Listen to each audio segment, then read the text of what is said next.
There is a famous quotation in about elections in political science. It's actually coming from the play Orestes, written by Euripides.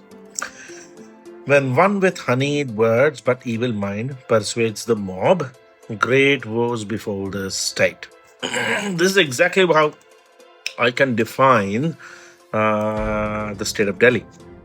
Now, recently, Manish Sisodia, the former education minister of Delhi, gave a famous statement just on Twitter that India needs an educated PM. Now, let me put this across to you very clearly.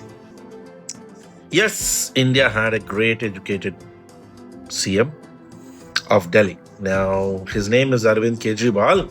Now, this man came to power back in the days through the campaign of India against corruption. Now, once Kejriwal came to power using his ideology, by the way, he is a former IRS officer. Now, Kejriwal has been known for his consistent failures. His mohalla clinics, his model schools have been criticized by civil society for declining quality and inflated performance claims. In fact, Kejriwal has himself been victimized or actually been accused and proven, even arrested for corruption. So, to be honest, guys, education in reality seems to be having nothing to do with the quality of governance.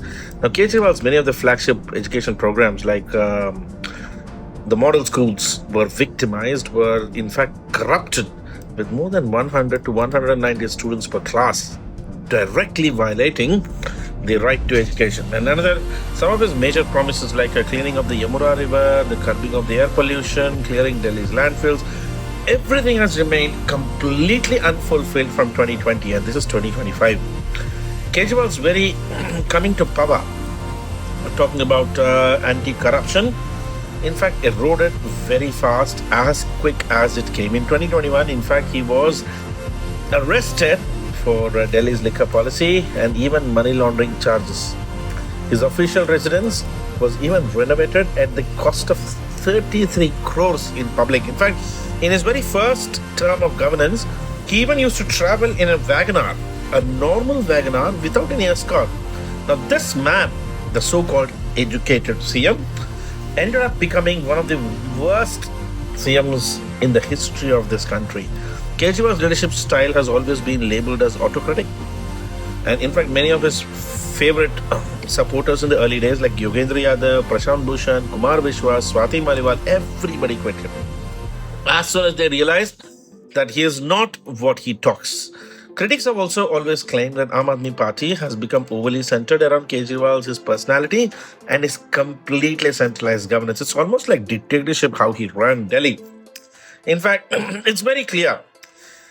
In his last days in the 2025 elections, he even fought the elections with a single point agenda, attacking opposition, complaining about everything. Even if Israel attacks Gaza, Kejriwal says that's because of BJP and Congress. It's very clear. Kejriwal's governance is a failure. The so-called education doesn't really reply into governance. In Punjab, Aam Aadmi Party's governance is completely failure. It's struggling with drug crisis, law enforcement, and eventually, as you can see, education really has nothing to do with governance. In a sense, Arvind Kejriwal's main failure is in reality converting his activist idealism to consistent governance. And look, elections is all about governance. People only see what they can see. People can only feel what they can see. A lot of talking can happen in elections, but allegations of corruption, administrative negligence, personal luxury, authoritative leadership were the four primary reasons to why Arvind Kejriwal's government failed. And you know what he has done? He left a vacuum where now the voters of India no longer trust people who come with these great claims of good governance. What do you say? What are your views on Arvind Kejriwal's governance? Please leave your comment in the comment box.